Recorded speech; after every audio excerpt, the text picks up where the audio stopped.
Hello दोस्तों, स्वागत है आप सबका एक बार फिर हमारे यूट्यूब चैनल में। बात करेंगे इस वीडियो में आईपीआर कैसे बने, समस्त राजकीय कर्मचारियों के लिए आईपीआर किस प्रकार से भरे, एसएसओ आईडी के माध्यम से जानेंगे। चैनल पर पहली बार है तो लाइक करें, सब्सक्राइब करें, आगे भी अपडेट्स मिलते रहेंगे। बात करेंगे एसएसओ के माध्यम से हम अचल संपत्ति विवरण जो भरते हैं, इमूवेबल प्रॉपर्टी रिटर्न आईपीआर जिसे कहते हैं, वो शुरू हो चुका है। 31 जनवरी अंतिम तिथि है, सभी कर्मचारियों को ये भरना है। तो किस प्रकार से भरे जानेंगे इस वीडियो में।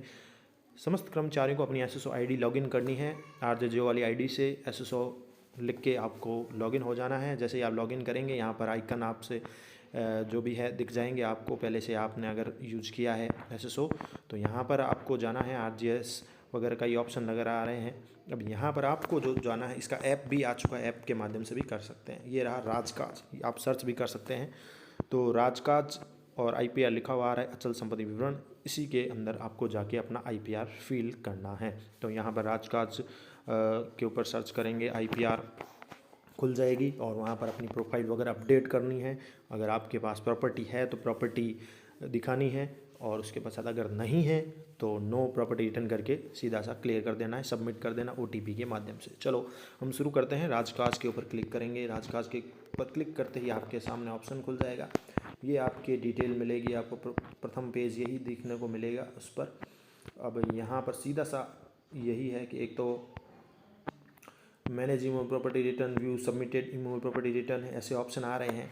और सबसे इम्पोर्टेंट, अगर आपके नहीं हैं कोई भी प्रॉपर्टी आपके लिए, तो आपको टिक कर देना है, please check to fill IPR with no property return. यानी आपकी कोई प्रॉपर्टी आपके नाम से है ही नहीं, तो यहाँ पर टिक कर देना है, fill IPR with no property return हो जाएगा। और फिर आगे सबमिट कर देना है आपको ईजीली। और ये जो प्रॉपर्टी रिटर्न आप भर रहे हैं 1 जनवरी 2024 की स्थिति में भर रहे हैं। आपको जो 1 जनवरी 2024 की स्थिति में आपके पास कितना जो भी संपत्ति है वो बताना है। आधार 1 जनवरी 2024 है। अब बात करें अगर नहीं है तो सीधे टिक करके आपको फिल कर देना है, सीधी सी हो जाएगी नो प्रॉपर्टी रिटर्न। अब जिसके पास है तो वो भरेंगे। तो यहाँ से एक तो ऑप्शन आ रहा है सेलेक्ट फ्रॉम प्रीवियस प्रॉपर्टी, आप सेलेक्ट कर सकते हैं। यानी प्रीवियस ईयर में अगर आपने भरी है तो वो सीधे ओपन हो जाएगी। उसकी रेट वगैरह आप अपडेट कर दें तो सीधे ही प्रॉपर्टी रिटर्न हो जाएगा। नहीं तो नहीं है, पहले थी तो भी आप नो वाला ऑप्शन कर सकते हैं। तो अब हम करते हैं property manage immovable property return. ऊपर ऑप्शन भी है ग्रीन, वो भी ले सकते हैं आप। तो ये व्यू में आप देख सकेंगे फिर जो भी आप भरते हैं। तो अगर आपके select from previous year property भरा हुआ है तो हम वही ले लेते हैं और फिर आगे चलते हैं। तो जैसे ही हम खोलेंगे ये वाला नीचे ऑप्शन सेव वगैरह की है, उससे पहले आपको मैं बता दूं कि अपनी प्रोफाइल भी अपडेट कर दें। सेलेक्ट प्रीवियस ईयर की करके हम भर देंगे, लेकिन यहाँ एक ग्रीन रेड कलर का ऑप्शन मिलेगा आपको, अपडेट प्रोफाइल। प्रोफाइल अपडेट इसलिए की करें कि आपका जो वेतन वगैरह बढ़ गया है, वेतन वर्दी लगती है कर्मचारियों की, तो आपका जो भी बेसिक वगैरह है उसको अपडेट कर दें। उसके पश्चात आप प्रॉपर्टी रिटर्न भरें। अब जैसे ही यहाँ पर हमने बेसिक वगैरह जैसे ही वो प्रोफाइल अपडेट पे क्लिक करेंगे तो यहाँ पर ये जो पेज ओपन होगा, जैसे प्रोफाइल अपडेट करने के लिए होगा, तो यहाँ पर आपकी जो भी बेसिक वगैरह है वो अपडेट कर दें एज ए कर्मचारी। जैसे कर्मचारी हैं आपके, जो भी बेसिक है वो यहाँ भर दें और कैप्चा वगैरह डाल दें और डिक्लेरेशन में टिक मार्क कर दें और सबमिट कर दें। यहाँ सेव का ऑप्शन मिलेगा तो सेव कर दें। इससे क्या है, आपकी प्रोफाइल अपडेट हो जाएगी। तो ये अब हम प्रोफाइल अपडेट कर रहे हैं। जैसे ये टिक मार्क कर दिया हमने और अपनी प्रोफाइल में हमने अपनी बेसिक डिटेल जो है वो अपडेट कर दी है। जैसे आप अपडेट प्रोफाइल का वो रेड कलर का मार्क आ रहा है, वहाँ पर आप प्रोफाइल अपडेट कर लें पहले। तो ये अपडेट करके नीचे सेव का बटन मिलेगा आपको, वो सेव कर दें।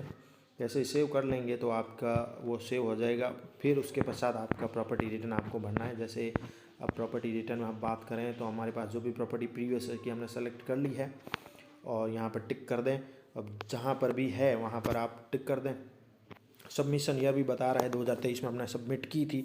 अब आगे की भरनी है तो भी यहाँ पर टिक मार्क करके हम इसको अपडेट भी कर देंगे। अब जैसे ही हम सेलेक्ट करेंगे, इसमें अपडेशन का ऑप्शन भी मिलेगा। प्रॉपर्टी टाइप में ऐड है, अपडेट है, डिलीट है, सबमिट आईपीआर, ये ऑप्शन मिलेंगे। अब अपडेट प्रोफाइल ऊपर हमने पहले कर दिया है, अपडेट दिखा हुआ फिर भी आ रहा है, लेकिन हमने कर दिया, कोई दिक्कत नहीं। अब हमें यहाँ टिक मार्क करना है, जो भी अपडेट करना है सभी टिक करेंगे तो जैसे प्रॉपर्टी की वैल्यू है वो अपडेट हो जाएगी। बाकी एड्रेस वगैरह सेम ही है, अगर स्टेटस सेम ही है तो अपडेट कर देंगे इसको। उसके पश्चात सबमिट करेंगे। अपडेट अब जैसे ही आपने अपडेट कर दिया है, फिर आपको करना है सबमिट आईपीआर। सबमिट पर करेंगे तो आपकी आईपीआर जो भी है सबमिट हो जाएगी और इस प्रकार से ये आपके पास आ जाएगी।